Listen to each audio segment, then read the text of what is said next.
Hey everyone, Scott here. And Sarah here. Welcome to the weekly Freelance Bar podcast.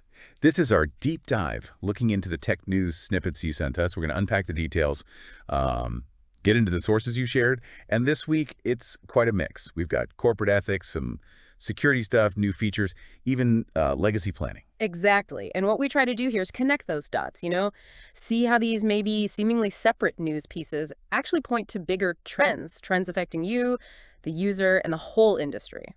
Let's jump in. Okay, first up, it's a pretty heavy one. Microsoft. The sources outline Microsoft's official statement. They're saying, after reviews, their Azure and AI tools weren't used to harm civilians in Gaza. Right. They state no evidence of misuse by the Israeli military was found, and they frame that relationship as just, quote, standard commercial. But the sources also present the other side. You have critics, former employees, advocacy groups. Yeah, and they argue that this kind of support, well, it amounts to complicity in potential human rights violations. They point to allegations of more military tech being used. And just to be clear, we're reporting what the sources say here. Impartially, we're not taking sides, but it really does show, the complex ethical spot these huge tech companies are in now. Definitely. Their tech is everywhere, it's powerful, and navigating the line between business and, well, the real world impact, it's tricky. Okay, let's shift from external use ethics to internal security.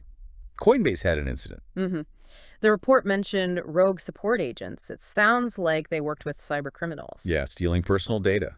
Only from a small group of users, thankfully. But the attackers still demanded a ransom, right? Like $20 million? That's what the source said. Huge amount. Coinbase says they're working with law enforcement, fire the people involved, pursuing charges. And the key thing for listeners, for you, is that they reassure everyone that login details, account access that wasn't compromised here. Still, it highlights a critical point. Totally. Even with sophisticated platforms, that human element, the insider threat, it's a major risk. And Coinbase being prepared to spend up to $400 million on compensation. Wow, that shows the potential cost. Okay, moving to something maybe a bit lighter. User experience and well-being. TikTok's doing something new. Yes, the digital well-being feature. For users under 18, after 10 p.m., they'll get guided meditation prompts. It's meant to, interrupt the endless scrolling. Interesting. The goal is healthier nighttime habits. Which makes sense. Apparently, they tested something similar before, a wind-down feature with music. And the results were pretty striking. 98% of the younger users kept doing it after trying it once. Wow, 98%. That's high. And adults can opt in too, right? Through screen time settings? Yep, adults have the option. It shows companies are, well, at least trying to respond to screen time concerns, giving users tools to manage things. Google's also tweaking user experience.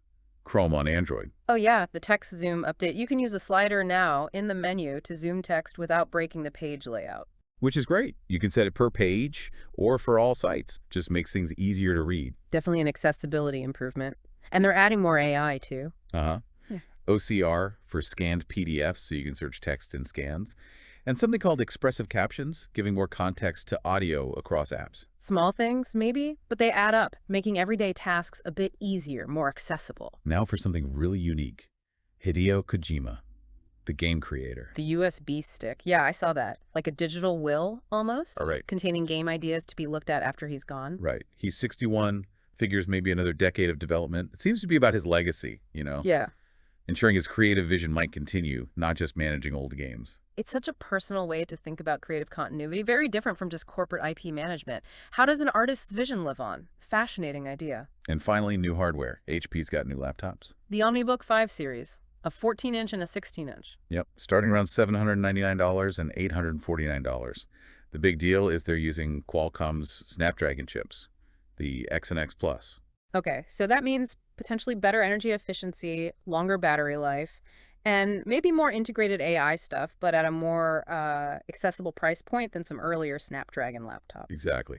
They're hitting Amazon and Microsoft in June, wider retail in July.